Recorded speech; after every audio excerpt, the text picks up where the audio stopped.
pas, on va s'intéresser au cas du triangle. Parce qu'un triangle, ça possède 3 côtés. Et comme il y a 3 côtés, il y a aussi forcément 3 médiatrices. Donc je vais vous montrer comment on trace les 3 médiatrices du triangle. N'hésitez pas à mettre la vidéo en pause de temps en temps, à le faire en même temps que moi, parce que je vais peut-être aller un peu vite, pour pas que mon assistante soit trop fatiguée. Voilà. Ça va l'assistante ?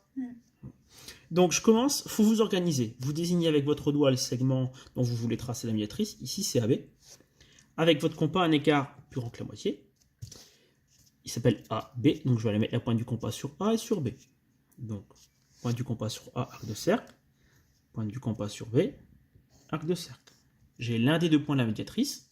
Je change d'écart. Alors n'hésitez pas à prendre assez grand pour sortir du triangle, parce que comme ça, vous n'aurez pas d'arc de cercle dans le triangle.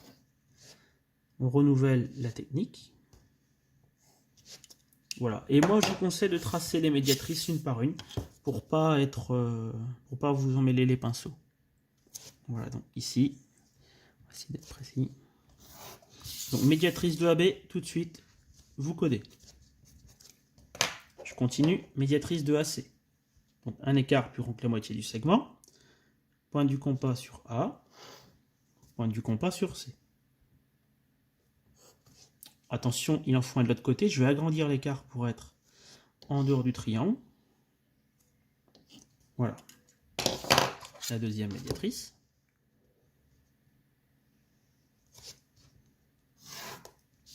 Angle droit, codage. Et enfin la dernière, la médiatrice de BC. Au hasard, un écart avec mon compas plus grand que la moitié du segment. Arc de cercle, arc de cercle. Il en faut un de l'autre côté. Alors vous voyez, il ne faut pas hésiter à tourner la feuille au cas où. Arc de cercle,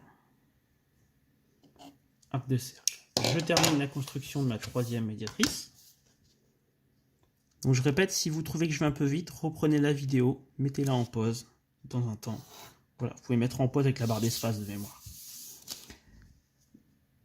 Angle droit, codage. Et vous pouvez constater qu'en fait, les 3 médiatrices d'un triangle passent toutes par le même point. D'accord ? On dit qu'elles sont concurrentes. Concurrentes, ça veut dire qu'elles passent toutes par le même point qu'on appelle un point de concours. D'accord ? C'est valable pour tous les triangles, qu'ils soient quelconques, isocèles, équilatérales, rectangles. Ça marche dans tous les triangles. On va lui donner un nom. Voilà, on va l'appeler O. Ce point a une particularité, parce que, comme il appartient à la médiatrice du segment AB, il est à égale distance de A et de B. Comme il appartient à la médiatrice ici de AC, il est à égale distance de A et de C. Et comme il appartient à la médiatrice de BC, il est à égale distance de C et de B. C'est donc le seul point qui est situé à égale distance des 3 sommets du triangle. Et ça a une conséquence. Alors, je vais repasser en vert les 3 distances égales. Celle-là est égale à celle-là, qui est égale à celle-là. Voilà, ces 3 distances sont égales. L'excellente idée qu'on pourrait avoir, c'est de reprendre le compas, de mettre la pointe sur O, et de prendre en écart, alors soit au A, soit au B, soit au C, on s'en fout, les 3 sont égales. Voilà. Et après, regardez ce qui se passe. En fait, c'est le centre d'un cercle qui passe par les 3 sommets du triangle. Ce cercle s'appelle le cercle circonscrit au triangle. Circonscrit, ça vient de circonférence, ça veut dire qu'on passe autour du triangle. Voilà, et donc ça c'est une particularité des médiatrices. Donc si je résume, les 3 médiatrices d'un triangle sont concurrentes en un point, qui est le centre d'un cercle qui passe par les 3 sommets du triangle.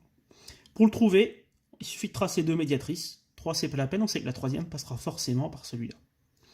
Alors, on peut également le faire avec GeoGebra. Voilà, donc là j'ai fait un triangle avec GeoGebra. Dans la partie droite, vous avez une fonction médiatrice. Alors, vous allez voir, médiatrice de AB, il suffit de cliquer sur AB. AC, cliquez sur AC. Et BC, cliquez sur BC. C'est beaucoup plus rapide. On va rajouter un point ici. Voilà, qui donc, je vous rappelle, moi je l'ai appelé O. Et donc, je vais m'amuser à tracer le cercle. Donc, il faut prendre la partie centre et point, de centre O et passant par A. Vous retrouvez la construction qu'on vient de voir sur papier. L'intérêt de GeoGebra, c'est qu'on peut fabriquer plein de triangles. Regardez, je vous montre que ça marche tout le temps. Petit truc à savoir, si les trois angles sont aigus, le centre du cercle circonscrit est à l'intérieur du triangle. Si je fabrique un angle obtus, hop, regardez, le centre du cercle circonscrit est à l'extérieur du triangle. Donc quand il y a un angle obtus et qu'on trace les trois médiatrices, il ne faut pas oublier de bien les prolonger pour obtenir les points de concours. Et ça fait une construction qui est beaucoup plus grande. Dans le cas particulier du triangle rectangle, voilà, eh bien le point O sera situé au milieu du côté BC, qui est le plus grand côté du triangle rectangle, qui est l'hypoténuse. Voilà. Ça, c'est un cas particulier aussi.